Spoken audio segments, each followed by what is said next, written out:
வணக்கம், நான் suryathangaraj. இன்னைக்கு நாம வீட்லயே எப்படி fondant செய்யறதுன்னு பார்க்கலாங்க. அதாவது sugar clay கேக்கெல்லாம் டெக்கரேட் பண்ற ஒரு ஈட்டபிள் clay எப்படி வீட்லயே செய்யறதுன்னு இப்ப பார்க்கலாங்க. இந்த ரெசிபி மட்டும் இல்லாம இந்த clay-வை நாம எப்படி யூஸ் பண்றது, இதை எப்படி வச்சு கேக்ல டெக்கரேட் பண்றது, அப்புறம் இதை எப்படி பாதுகாப்பா வச்சுக்கிறது அப்படிங்கறதுல இருந்து இந்த வீடியோல நான் ஃபுல்லா சொல்லி இருக்கேங்க. அதனால வீடியோவை முழுசா பாருங்க.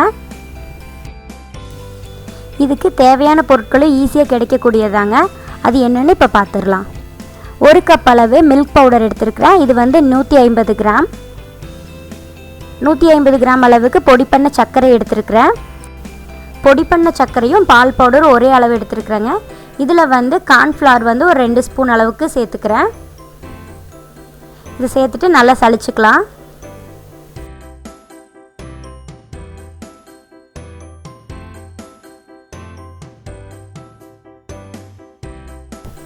இந்த பொருட்களெல்லாம் நல்லா வந்து கலந்து விட்டுக்கிறேன். இதில் வந்து கண்டென்ஸ்ட் மில்க் வந்து ஆட் பண்ண போகிறேன். மில்க் மைடு இருக்குது இல்லைங்களா, அதுதான். இது வந்து உங்களுக்கு சப்பாத்தி மாவு பதத்துக்கு பிசைஞ்சு எடுக்கிற அளவுக்கு எவ்வளோ தேவையோ அந்த அளவுக்கு எடுத்துக்கலாம். இதுக்கு வந்து அளவு இல்லை. நான் ஒரு 2 ஸ்பூன் அளவுக்கு ஃபஸ்ட்டு எடுத்துக்கிறேன்.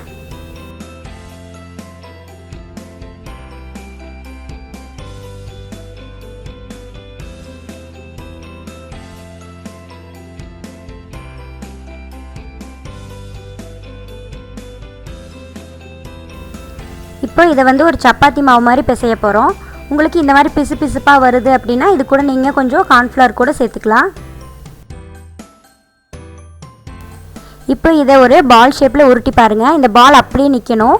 இது இந்த மாதிரி இப்படி டவுன் ஆகுது அப்படின்னா இந்த ஃபாண்டன்ட் வந்து இன்னைக்கு கொஞ்சம் பதமாக வரல அப்படின்னு அர்த்தம். இந்த டைமில் நீங்கள் கொஞ்சம் கார்ன்ஃப்ளவர் ஆட் பண்ணிட்டீங்கன்னா உங்களுக்கு அது நல்ல ஷேப் கிடச்சிரும். இப்போ அதை தான் நான் செஞ்சிட்ருக்கிறேன். இப்போ நீங்கள் பாலாக உருட்டி பார்க்கும்போது அந்த பால் வந்து இறங்கக்கூடாது. எப்படி உருட்டி வச்சுருக்கிறீங்களோ அதே மாதிரி இருக்கணும். அப்போ தான் கரெக்டாக இருக்குதுன்னு அர்த்தம். அது வரைக்கும் நீங்கள் கார்ன்ஃப்ளவர் ஆட் பண்ணிக்கலாம். இப்போ நான் அந்த பதத்துக்கு கொண்டு வந்துட்டேன். இப்போ நம்ம செஞ்சு வச்சுருக்கிற இந்த ஹோம்மேட் ஃபாண்டண்ட்டை வச்சு கடையில் கிடைக்கிற ஃபாண்டண்ட்டில் என்னென்ன பண்ண முடியுமோ அதெல்லாமே செஞ்சு பார்த்துடலாங்க. இப்போ நம்ம ஃபாண்டண்ட்டை கொஞ்சமாக எடுத்துகிட்டு அதில் கலர் மிக்ஸ் பண்ணிகிட்ருக்கிறேன். இதை வச்சு நம்ம உருவங்கள் எல்லாம் செஞ்சு பார்த்துடலாம். நீங்கள் கலர்ஸ் எல்லாம் ஆட் பண்ணும்போது கொஞ்சம் ஸ்டிக்கி ஆகிற மாதிரி இருக்கும். அந்த மாதிரி ஆச்சுன்னா நீங்கள் மறுபடியும் கூட கொஞ்சம் கார்ன்ஃப்ளவர் ஆட் பண்ணிக்கலாம். அப்போ உங்களுக்கு இதோட ஸ்ட்ரக்சர் நல்லா கிடைக்கும்.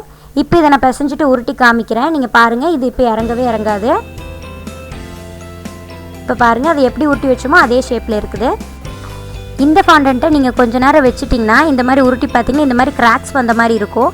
அப்போ நீங்கள் மறுபடியும் இதை நல்லா பிசைஞ்சிக்கணும். அப்போ நான் உங்களுக்கு வந்து நீங்கள் ஃபாண்டண்ட்டை உருவாக்கும் போது என்ன ஷேப் இருந்துச்சோ அதே மாதிரி ஆயிரும்.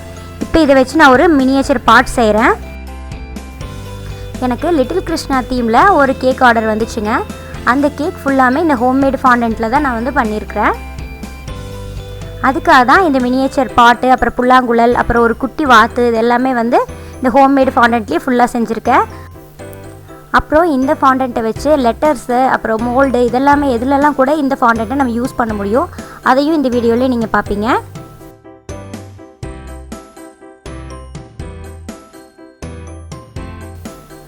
இப்போ புல்லாங்குழல் ரெடி ஆயிடுச்சு. இப்போ இதை வச்சு நாம் ஒரு குட்டி வாத்து ஒன்று செஞ்சிடலாம்.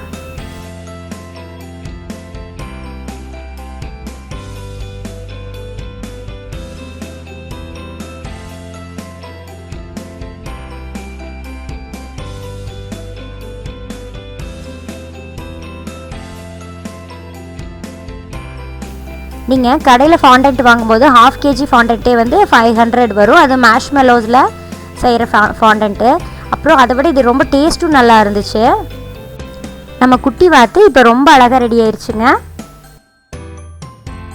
இப்போ நம்ம செஞ்சு வச்சுருக்கிற இந்த ஃபாண்டண்ட்டில் வச்சு நம்ம கிருஷ்ணர் கேக்குக்கு எப்படி டெக்கரேட் பண்ணியிருக்கிறேன் அப்படிங்கிறதையும் இப்போ நீங்கள் பார்க்கலாம். கடையில் வாங்குகிற ஃபாண்டண்ட்டை விட இதுக்கு செலவு ரொம்ப கம்மியாக தாங்க ஆச்சு. அந்த ஃபாண்டண்ட்டில் என்னென்ன உருவங்களெல்லாம் செய்ய முடியுமோ அது எல்லாமே இதில் செய்யலாங்க. அப்புறம் வந்து லெட்டர்ஸ் எல்லாம் வந்து இம்ப்ரெஷன்ஸ் எடுப்போம்ல மோல்டு வச்சு, அது கூட இதில் பண்ணலாம். நீங்கள் அதை இப்போ பார்க்கலாம்.